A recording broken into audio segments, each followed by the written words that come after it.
자, 이번 시간에는 역학적 시스템과 안전 파트에서 관성이랑 운동량, 충격량 개념만 먼저 봐보는 시간에 가질게요. 자, 맨 처음에 나오는 관성 우리 중학교 때부터 어릴 때부터 많이 배웠던 거니까 보게 되면 물체가 원래의 운동 상태를 유지하려고 하는 성질. 그럼 만약에 물체 운동 상태를 가장 크게 두 가지로 분류를 한다면 첫 번째는 정지하고 있었을 때, 가만히 있었을 때, 두 번째는 운동하고 있었을 때, 정지가 아니라 움직이고 있었을 때 두 가지 상황이라고 생각을 한다면 정지하고 있었던 녀석은 계속 정지를 하고 싶어 하고 운동하고 싶었던 애들은 계속 운동을 하고 싶어 하는 그런 거를 우리가 관성이라고 얘기한다. 근데 이제 관성이라는 녀석도 크기가 있는데 그 크기는 정말 중요합니다. 이거 질량에 비례할수록, 질량이 클수록 관성이 크다. 여러분 속도가 커지면 관성이 커진다 아니고요, 질량하고만 관계가 있다. 알겠죠? 그렇죠? 요거 꼭 파악해 주시고, 그 다음에 정지관성, 운동관성 나와 있는데 그게 요거 두 개예요. 정지하고 있었던 애가 계속 정지하려는 관성, 운동하고 있었던 애가 계속 운동을 하려고 하는 관성, 이렇게 두 가지다. 관성의 법칙은 뭐냐? 물체에 힘이 작용하지 않으면, 여러분 힘이 작용하지 않는다라는 말이 무슨 말이었죠? 전 시간에 가속도에 대해서 개념을 배울 때 힘이 작용하지 않으면 가속도가 없는 거죠. 그죠? 가속도가 0입니다.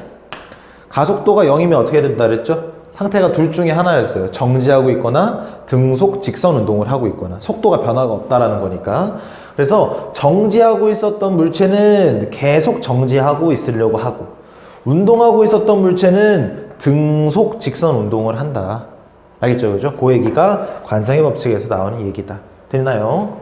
그래서 다음 장에서 간단한 그림을 보게 되면 뭐 별거 없죠. 이거 보면은 뭡니까? 가만히 멈춰있던 버스가 이제 출발하려고 하는 거예요. 그럼 출발하려고 하면 내 몸이 정지하고 있었으니까 계속 정지를 하려고 하는 관성, 정지 관성이 일어난다는 겁니다. 하지만 이제 내 발이 버스랑 붙어 있는데 버스는 앞으로 가면서 내 발도 같이 움직여 버리니까 내 상체는 그 자리에 있으려는 것 때문에 뒤로 가려고 하고, 이거 같은 경우에는 가고 있던 게 끽 하고 멈췄죠. 그죠? 가고 있던 게 멈춰버렸어요. 그러면은 나의 상체는 계속 앞으로 가려 하고, 발은 버스랑 붙어 있는데 버스 멈추면서 같이 멈췄으니까 상체만 앞으로 쏟아지는 상황. 요거는 여러분 무슨 상황인지 알죠? 그죠? 요 종이를 순간적으로 탁 하고 치게 되면 이 동전이 그냥 그대로 아래쪽으로 떨어지게 되는, 이게 뭡니까? 동전이 제자리에 정지하고 있으려는 정지관성. 이거는 뛰어가던 사람이 돌뿌리에, 그죠? 돌에 발이 걸리게 되면은 상체는 계속 앞으로 운동을 하고 싶어 하기 때문에 일어나는 운동관성이다. 여러분은 하다못해, 여러분 그 화장실에서 볼일 볼 때도 요새 맨날 핸드폰 하잖아요. 그죠? 그럼 핸드폰 하다가 휴지를 끊어야 돼. 근데 휴지를 끊으려고 하니 핸드폰이 너무 흥미진진하고, 그러다 보니 한 손으로 끊으려면 순간적으로 탁! 그죠? 휴지의 정지 관성을 이용하는 거다. 그죠? 그런 예시들 여러분 파악하는데 어렵지 않을 거예요. 자, 그 다음에 이번에 등장하는 개념이 바로 운동량입니다. 자, 어렵게 생각하지 마시고 천천히 따라와 봅시다. 자, 운동하는 물체의 운동 효과를 나타내는 물리량이다. 뭐 그렇대요. 크기와 방향을 가진다. 자, 이거 여러분 크기와 방향을 가진다. 앞에서 우리 뭐라고 얘기했었죠? 벡터 값이구나. 그죠? 벡터랑 스칼라라는 두 가지의 물리량이 있었는데, 벡터는 크기와 물리량을 모두 가진 녀석이었다면 스칼라는 방향이 없고 오로지 크기만 가진 물리량이었는데, 크기와 방향을 둘 다 가진 녀석이 운동량이래요. 그렇구나. 그래서 운동량은 식을 보니까 질량에다가 속도를 곱해준 거구나. 근데 운동량의 기호가 P고 질량 M, 속도 V 이렇게 써서 이런 식이 완성이 됐구나 라고 생각을 할 수 있겠죠. 그죠? 자, 그럼 일단 단위는 나중에 보더라도 여기부터 봐봅시다. 운동하는 물체의 운동 효과, 그 녀석이 얼마만큼의 질량을 가졌고, 그리고 그 녀석이 얼마만큼의 빠르기로 가고 있느냐를 곱해주면 그 녀석이 운동량이라는 값이 나온다라는 거예요. 자, 그럼 봐봅시다. 운동량이라는 거는 크기를 가지고 방향을 가지는 벡터 값이라고 얘기를 했어요. 그죠? 그러면 잘 봅시다. 질량이라는 녀석은 크기 있나요? 그죠? 10g, 20g, 30g, 10kg, 20kg, 30kg 있죠, 그죠? 방향이 있습니까? 이거는 방향은 없어요. 그러니까 질량은 그냥 스칼라 값이야. 방향은 없어. 하지만 속도라는 녀석은 저번에도 얘기했지만 방향이 있어요. 그렇기 때문에 이런 속도가 있는, 방향이 있는 애들은 위에 이렇게 화살표를 이렇게 표시해 주거든요. 그럼 봐봅시다. 방향이 없는 애와 방향이 있는 애를 곱해줬어요. 그러면 그렇게 해서 나온 결과적인 운동량이라는 애는 방향이 있을까요? 없을까요? 이 녀석의 방향을 그대로 따라가게 됩니다. 그래서 운동량도 크기와 방향을 가진 녀석이라고 우리가 얘기를 하는 거예요. 다시 한번 해볼까요? 운동량이라는 녀석은 기호로 P라고 작성을 하고, 운동량을 어떻게 계산하냐? 질량에다가 속도를 곱해준다. 근데 이제 속도라는 녀석도 방향을 가지고 있는 벡터 값이고, 이 녀석 때문에 운동량의 방향이 결정된다. 그럼 다르게 얘기하면 운동량의 방향은 그 물체, 그 사물, 그 녀석이 이동하고 있는 속도의 방향과 같다.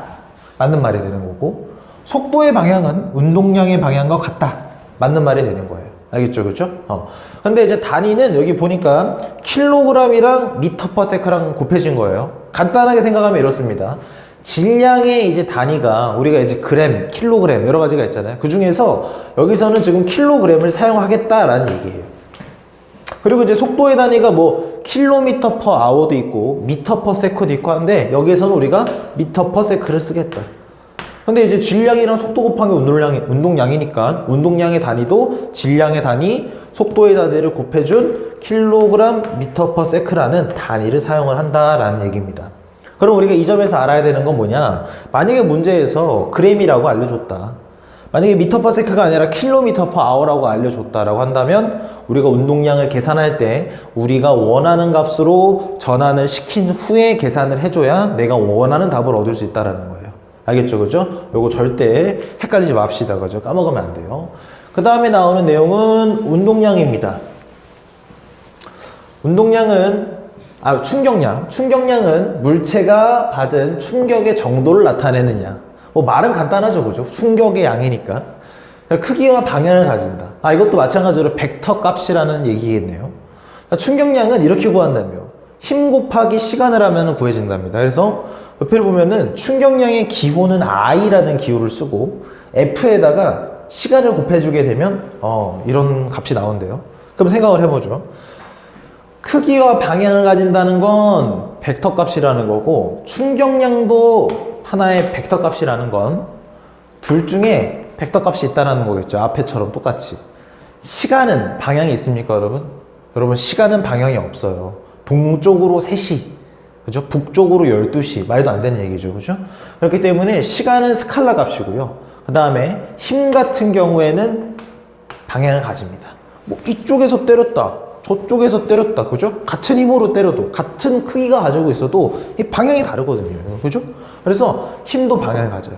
그럼 다시 정리를 하자면 충격량이라는 녀석은 I라는 기호로 우리가 쓰게 되고, 힘에다가 시간의 변화량, 얼마만큼의 시간, 그 시간을 곱해주면 충격량이 나옵니다. 그러면 보게 되면 힘이 방향이 있는 벡터 값이에요. 그러면 이 충격량도 이 녀석의 방향을 그대로 이어받아서 벡터 값이 되는 겁니다. 다시 한번 하면 충격량의 방향은 힘의 방향이라고 생각을 하면 되겠고, 힘의 방향은 충격량의 방향을, 충격량의 방향을 결정한다 라고 얘기할 수 있다는 거예요. 되죠? 근데 요걸 보면은 뭐 이것도 당연한 얘기죠, 그죠? 힘이 세지면, 더 센 힘으로 때리면 충격량은 커지고, 같은 힘으로 때려도 더 오랜 시간 동안 때리면 충격량이 커지는 거예요. 여러분, 요즘에는 뭐 많이 뭐 때리거나 그러진 않지만, 선생님 때까지만 해도 잘못하면 맞는 거예요. 그냥 잘못하면 맞는 건데, 그 맞을 때도 그냥 탁 이렇게 때리는 것보다 탁 때리고 그 엉덩이 때릴 때 그냥 꾹 누르고 있으면 훨씬 아픕니다.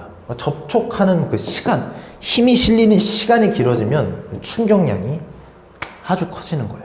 아주 아파요. 자, 아무튼 단위는 여기 보니까 두 가지가 있어요. 하나는 뉴턴 퍼 세크라는 단위가 등장을 하고, 하나는 킬로미터 미터 퍼 세크, 킬로그램 미터 퍼 세크 이렇게 갖고 있네요. 그래서 요거 두 가지가 등장을 합니다.